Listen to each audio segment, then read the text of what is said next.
Tapi di sini nggak bisa itu ya, Reliana.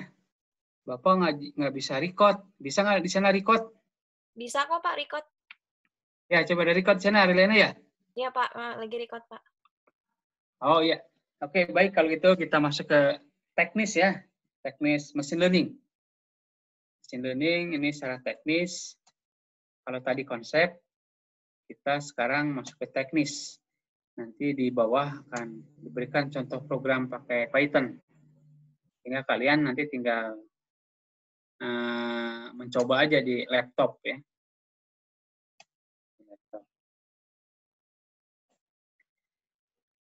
Nah ini tahapannya tadi, kita ulas sedikit, ada tahapannya. Artinya harus ada prepare related dataset. Kita harus menyiapkan dataset apa yang kita simulasikan, mau kita modelkan, harus disiapkan. Dataset yang terkait dengan objek yang kita telaah. Kemudian setelah dataset kita persiapan, kita pun mempersiapkan mesin learning mana yang perlu kita pilih, algoritmanya. Ya, lebih banyak pengetahuan algoritma yang kita kuasai itu lebih baik, karena nanti bisa membandingkan hasil dari masing-masing algoritma. Malahan nanti algoritma tersebut bisa diintegrasikan, digabung, ya, dipotting nanti. Dipotting nanti masing-masing estimator dari algoritma yang satu dengan yang lain itu bisa dipilih mana yang paling bagus hasilnya atau bisa digabungkan. Tahapan berikutnya kita menyiapkan untuk data training. Misalnya kalau dataset kita itu ada 100%, biasanya data training itu kita siapkan 80%-nya dari 100% tersebut. Data training. Data training dilatih sama algoritma yang kita akan teliti. Kemudian hasilnya nanti bisa diamati. Hasil secara analisis, hasil dengan statistik juga. Kemudian setelah data training, itu yang 20%-nya kita jadikan data testing. Nah ini data testing data yang tidak terlibat dalam pelatihan.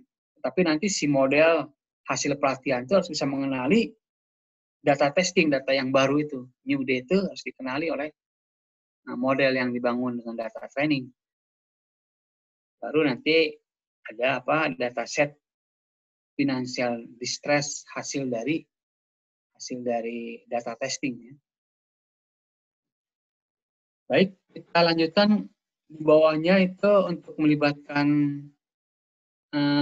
dataset yang akan kita olah, yang kita persiapkan. Karena dataset tersebut adalah dataset financial rasio terkait dengan kinerja corporate. Tentunya ada sebuah metode, ya, sebuah model yang telah dikembangkan oleh para ahli dalam bidang finance tersebut. Ya, terutama finance di sini sudah dimodifikasi, yaitu Altman-Z-Score. Ini seorang profesor di MIT Amerika, ya legendaris ini, mulai dari tahun 70 meneliti sampai sekarang ini ilmunya digunakan oleh para peneliti, ya, para akademisi atau para mahasiswa yang ingin memahami berbagai perilaku tentang finance. Tentunya kita sebagai orang IT, ya kita memperlakukan si Altman-Z-Score itu melibatkan disiplin ilmu kita, yaitu ilmu IT, yaitu ilmu machine learning untuk membuat model dan simulasinya. Ini adalah rumusan dari Altman-Z-Score itu. Z, ini rumusannya. Nanti X1 itu adalah deskripsinya working capital to total asset. Artinya modal kerja dibagi dengan total aset. Kemudian ada return earning to total asset. Ini artinya laba. Ya, laba keuntungan ditahan dibagi total aset. Itu X2. X3 ini earning, ya, before interest and tax, artinya pendapatan sebelum bunga, ini bahasa akuntansi ya, bunga dan pajak, dibagi dengan total aset, ada nilainya nanti, ada aturannya, ada bobotnya, ya. Kemudian ada book value, ya, nilai buku dari equity itu, equity hutang, ya, dibagi dengan nilai buku. kewajiban nih, debt, kewajiban. Itu nanti ada nilainya. Ini dilibatkan nanti. Tapi dataset yang kalian olah adalah udah diolah dengan Altman Get Score, tinggal menggunakan saja. Tapi kalian pun harus tahu bahwa data itu diolah sedemikian rupa kan.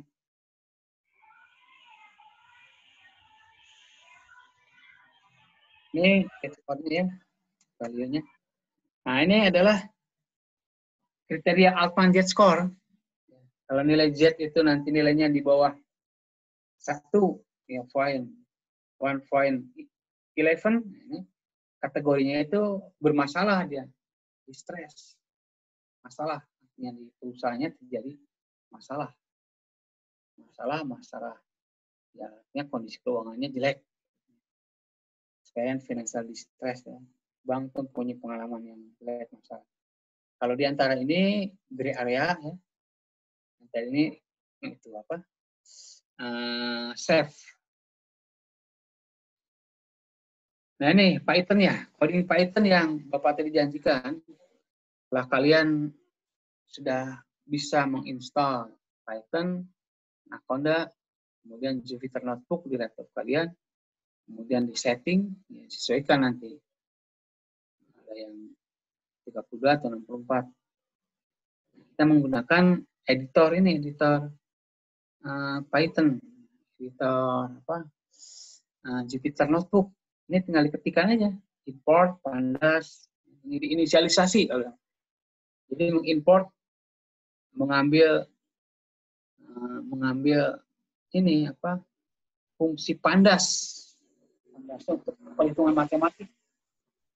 Kemudian mengimpor NumPy, mengimpor Matplotlib untuk grafik, mengimpor function sklearn, ada import dataset, ada tree, decision tree, ada ensemble, fungsi-fungsi yang sudah disediakan oleh Python, kita tinggal menggunakan saja. Algoritma yang begitu rumit dari misalkan random forest atau logistic regression, Python sudah menyediakan, tinggal menggunakan untuk dijadikan simulasi. Ini ya ketik ini. Kalau setting laptop kalian sudah betul, insya Allah jalan ya. Ini kemudian ini apa baris pertama, ini baris kedua tuh read dari itu dataset dataset. Kalian kan kemarin tuh apa namanya ya, bukan BAS 1016 ya. Apa ya kalian tuh? Financial distress. Nah, ini financial distress. Kalau nanti CSV, kalau nanti Excel ada perintahnya Excel. Ini head tampilkan. Nah, ini tampil hasilnya begini nanti. Di dataset itu terdiri dari 70 baris dan 7 kolom.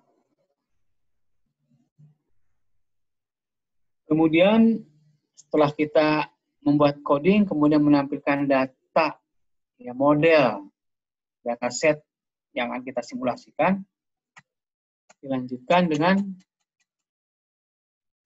training dataset kan.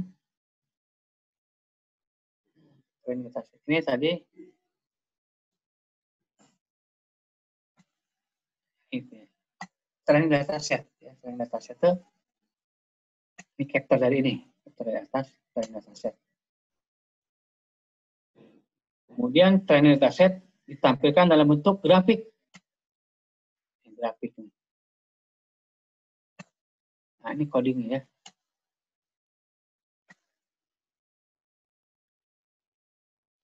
Nah, ini codingnya, grafik. Berlatih, data training ya. Ini pandas, read, CSV, BAS. Kemudian ini ada fungsi grafik. Fungsi grafik nanti tampil grafik. Ada target, distress zone, safe zone, gray zone. Jadi safe zone itu yang warna merah ini.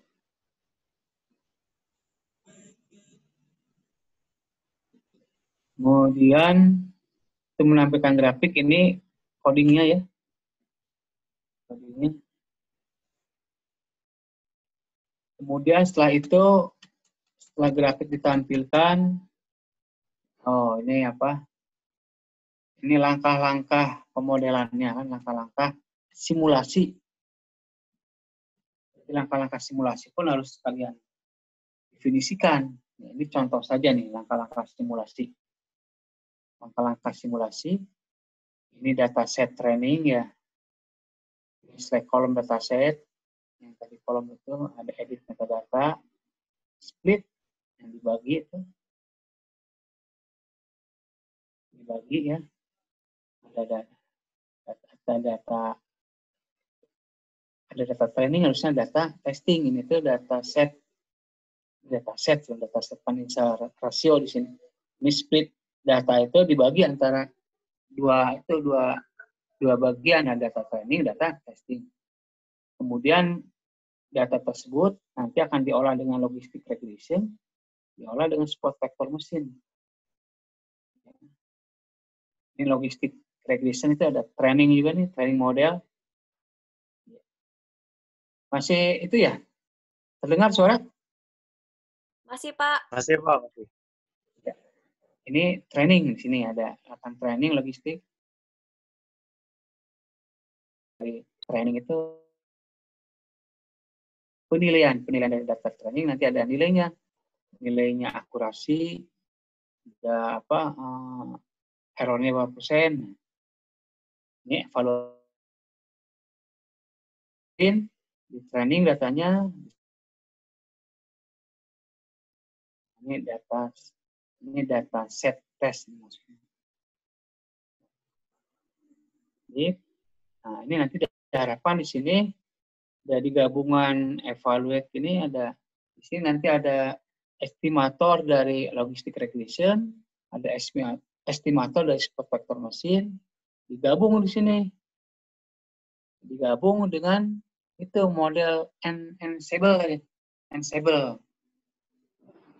ini. Jika nanti dieksekut, dijalankan oleh program Python, nanti ada hasilnya. Baik, kita lanjut, kita lihat hasilnya gue ya. Nah, ini hasil dari tadi result itu ya, result logistic regression classifier ya. Nah, codingnya ini hasil dataset pengujian learning regression logistic regression classifier. Ini tes data X test ya tes. Ini print tes ini hasil dari tes datanya yang kita tes ini. Diambil secara acak. Z skornya ini 0,4 sekian. Ini perusahaan dengan record ID-nya 3, berarti kalau Z skornya 5.7425 hanya dalam kondisi safe. Kita lihat hasilnya yang di bawah. Datasetnya. Ini untuk menampilkan grafik tadi. Untuk menampilkan grafik dari hasil tes data tes logistik regression, ini hasil grafiknya. Ini codingnya nih, tes data dibaca ya, di datanya, kemudian dibuat grafiknya.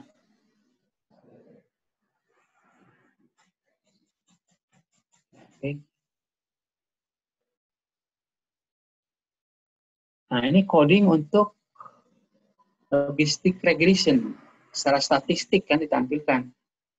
Statistik ini logistic regression, jadi logistic regression fit ya. Jadi dilihat kondisi yang terbaik ya fit X ini training ya training. Kemudian ini variabel logistic classifier ya, skor dihitung yang training, dihitung yang tes.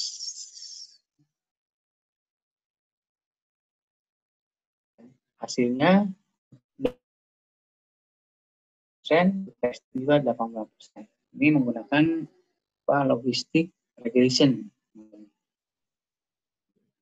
statistik, kemudian kita uji lagi statistik yang lebih lengkap. Jadi tes ya, masuk. Tadi apa namanya? Logistic regression. Ini codingnya ini. Nah, kalian gunakan. Hasilnya ini. Jadi presisinya adalah presisi gray zone. Ya. Ini 100% berarti. Call-nya itu pemanggilan kembali, ketepatannya ini 60% dari gray zone. Kemudian skornya 5%. Supportnya 5, berarti ada 5 yang gray zone itu di data testing. Kan data testing itu jumlahnya 14. Safe zone hanya 1, berarti safe zone-nya itu 100%, berarti nggak ada kesalahan ini. Apa yang dia safe zone ya, datanya itu memang karena hanya 1, jadi tepat ya.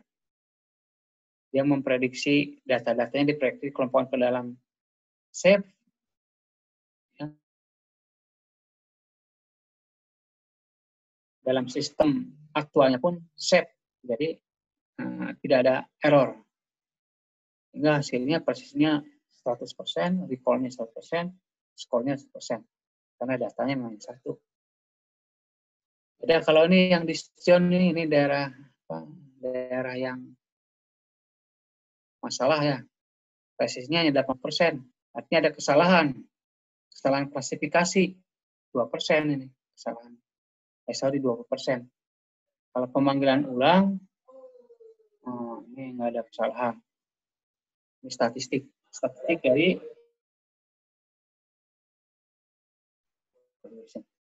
kemudian kita lihat juga yang SPM ya. SPM ini dataset test of the SPM model itu model spot vector mesin ya, datasetnya. Ini programnya print X test, Y test, nah, muncul ini nanti 14 sama 20% dari 70. Datanya kemudian kita cek dengan statistiknya ini ya, result dataset SPM. Statistik akurasi dari SPM ini akurasinya data trainingnya 1, data tesnya 100%. Nah ini menurut para ahli statistik, kalau model begini akan terjadi overfit. Overfit itu sebuah model itu terlalu bagus, sehingga nanti waktu diimplementasikan dengan data yang akan kita simulasikan, itu hasilnya kurang bagus karena terjadi overfit. Overfit itu overfit ya sangat bagus datanya. Nah, dia tidak mengenal data yang tidak bagus. Data yang tidak bagus dianggap bagus. Nah, tidak direkomendasikan kalau hasil dari model itu menghasilkan akurasinya 100%. Data training, data testing juga 100%. Ini terjadi pada model SPM. Kalau pada model logistic regression tadi hanya 80%. Itu justru bagus, tidak terjadi overfit. Baik, kita lanjut ke grafiknya ya, grafik dari statistiknya. Statistik ini codingnya, ya. Ini array-nya kan, 14 nih. 14 nih. Ini hasil dari statistik yang lebih detail dari tadi model SPM. Semuanya 100% ini. Di stress zone 100%, presisinya recall 100%. Sehingga sempurna ini. Si model SPM terlalu sempurna. Para ahli statistik kalau sempurna dalam proses pelatihan dan testing itu justru tidak baik digunakan untuk simulasi. karena dia udah terlalu sempurna. Tidak ada errornya, tidak salah.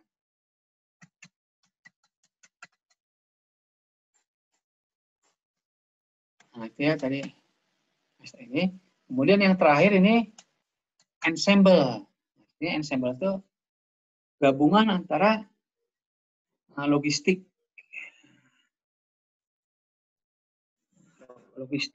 regression dengan SPM di sini. Ini adalah hybrid logistic regression classifier dengan SPM. Hybrid itu digabung antara model logistik dengan SPM. Ini evaluate ya. Ini regression, ini voting, classifier, estimator. Nah, ini estimatornya yang diambil. Voting ya. Votingnya dianggap itu apa?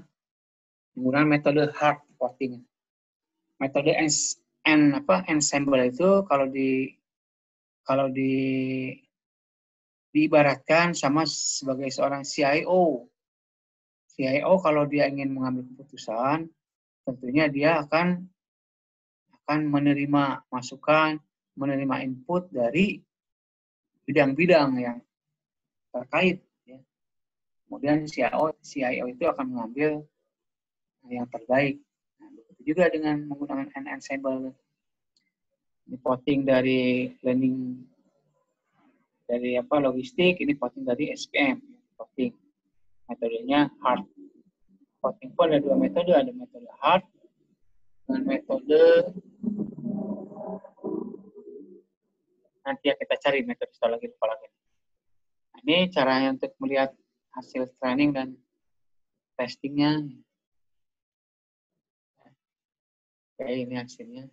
Sehingga dihasilkan nanti untuk apa? Untuk ensemble gabungan antara logistik dengan SPM hasilnya ini 85% baik testing. Ini yang diambil karena dengan hasil begini tidak terjadi overfit, sehingga model bisa digunakan untuk mensimulasikan data yang baru.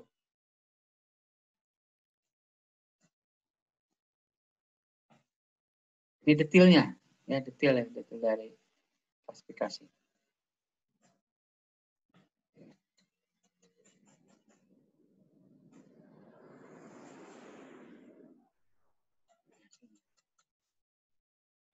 Grafiknya, conclusion ya, nanti bisa dibaca. Conclusion, ini referensi. Conclusion itu artinya kesimpulan dari dua model. Ya, learning regression dengan SPM. Kalau learning regression itu hasilnya 50% itu tidak terjadi overfit. Kalau SPM terjadi overfit, kemudian kita menggunakan model tadi ensemble, gabungan antara dua model, hasilnya pun adalah hasil yang terbaik, yaitu hasil yang 80% itu hasilnya dari logistik regression. Itu pemodelan dan simulasi dengan menggunakan algoritma logistik regression dan SPM dengan menggunakan metode ensemble dari machine learning. Baik, saya pikir itu yang disampaikan. Ada pertanyaan nggak kira-kira? Pak, saya ada pertanyaan, Pak. Oke. Kan tadi siapa ya? Abdurrahman Sidik.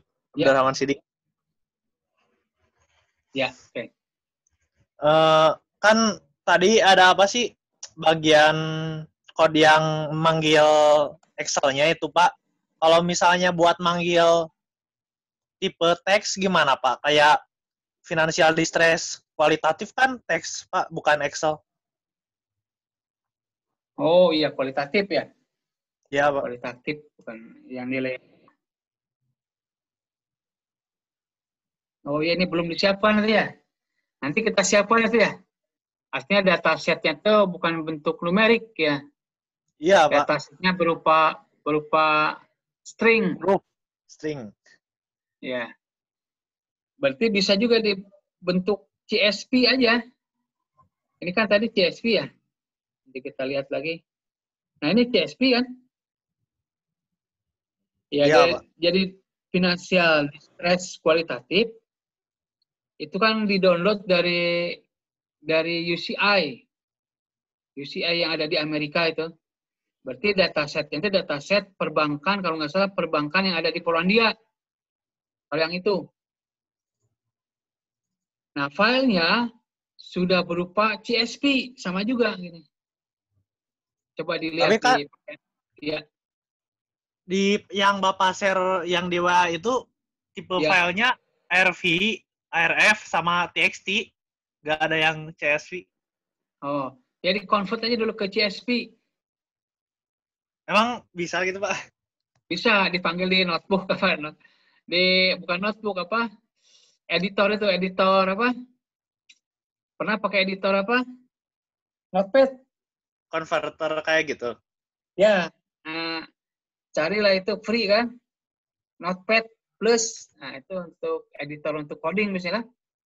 Saya pikir di HTML pun kan codingnya itu ya Notepad ya.